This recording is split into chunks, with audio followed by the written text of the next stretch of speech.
Hi there, Taurus. Thank you for joining me for your monthly forecast for October. Your greatest gift is your application, your ability to stick at things for the long term through thick and thin, and also because within that application you make things happen in a tangible way. Therefore, you're not beavering away for nothing. You like to see the benefits of all your hard work. But sometimes I think it is possible for Taurus people to get so focused on that routine that you do find it a little bit more challenging to open up and find ways to make your life that much more exciting. But this is a month which really gives you an awesome opportunity to do precisely that.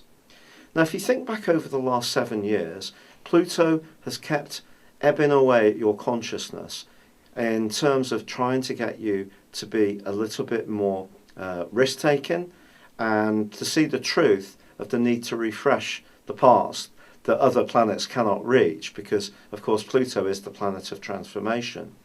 But the big issue this month, or the big factor, is that Mars, the planet which is about instant gratification, about impatience, masculinity, about sex, is in a very daredevil part of your scope and is in fact going to be joining up with Pluto in week 3 of this month.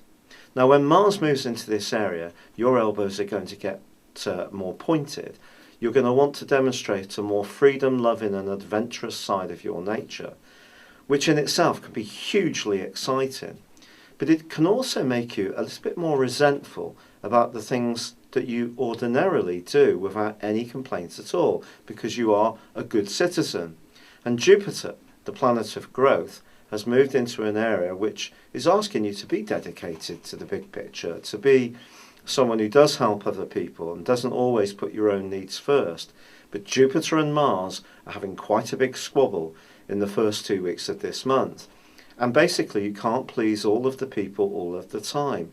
And what you need to avoid doing is essentially agreeing to situations which then you become resentful about because you feel closed in, hemmed in, and you can't be the free spirit that Mars is really wanting you to be right throughout this month.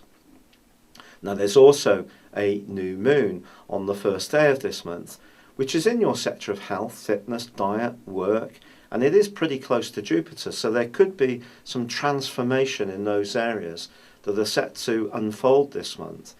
Mercury continues in the most playful part of your horoscope for the first week, and then moves into the more precise part of your situation that the Sun and Jupiter are already occupying.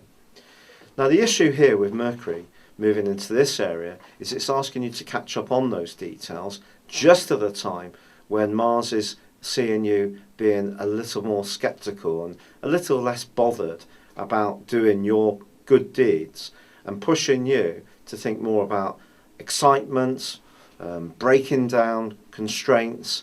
But perhaps most of all, if you're really honest this month, Taurus, it's not necessarily about your outer circumstances, it's about the inner blockages which stop you from leading perhaps a more stimulating and spontaneous lifestyle, because those routines are so safe and so comforting.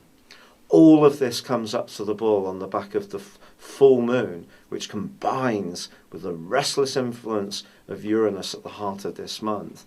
And I think even if you are trying to resist some changes, it may also almost be as if they're forced upon you. It probably isn't actually quite what it is.